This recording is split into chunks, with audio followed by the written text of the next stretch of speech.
Hamas এক বিধ্বস্ত guerrilla শক্তিতে পরিণত হয়েছে এ দাবি করে গাজা সিটি দখলে হামলা শুরু করেছে ইসরায়েল। শহরের উপকণ্ঠে অভিযান চালাচ্ছে ইসরায়েলি বাহিনীর একাধিক ব্রিগেড। এটিকে বলা হচ্ছে গাজা সিটি দখলের প্রথম ধাপ। দেশটির সেনাবাহিনী জানায়, গাজা সিটির উপকণ্ঠ জেইতুন ও জাবালিয়া এলাকায় হামলা চালাচ্ছে ইসরায়েলি বাহিনী।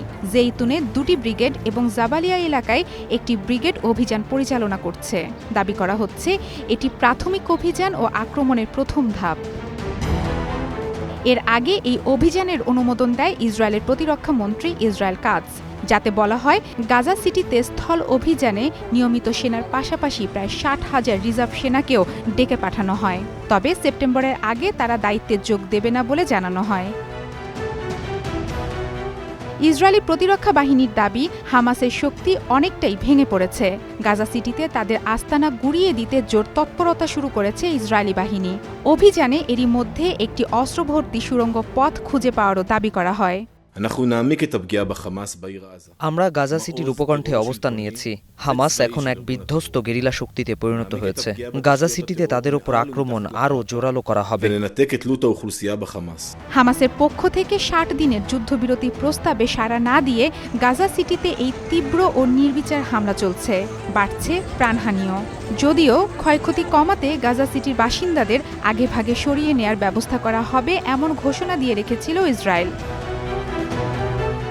কয়েকদিন আগে ইসরায়েলের প্রধানমন্ত্রী বেনিয়ামিন নেতানিয়াহু হুঁশিয়ারি করেছিলেন, গাজায় হামাসের ঘাঁটি দখলের পরিকল্পনা দ্রুততার সঙ্গে এগিয়ে নেওয়া হবে। যদিও এই ঘোষণাকে নিছক অজুহাত বলছে হামাস। সশস্ত্র গোষ্ঠীটির দাবি, নির্বিচার গণহত্যা চালিয়ে যাওয়া ও যুদ্ধবিরতির পথে বাধা সৃষ্টি করতেই ইসরায়েল এমন পদক্ষেপ নিচ্ছে। এদিকে বিভিন্ন মানবাধিকার সংস্থা ও দেশ গাজা সিটির দখলে চলমান হামলার বিরোধিতা করছে। রেড ক্রস জানিয়েছে, গাজার 21 লাখ মানুষের জন্য পরিস্থিতি আরও ভয়াবহ হয়ে উঠতে পারে। আরও বাস্তুচ্যুতি উপত্যকার মানবিক সংকটকে চরম পর্যায়ে নিয়ে যাচ্ছে বলে সতর্ক করেছে তারা। বর্তমানে গাজার প্রায় 75% নিয়ন্ত্রণ করছে ইসরায়েলি সেনাবাহিনী।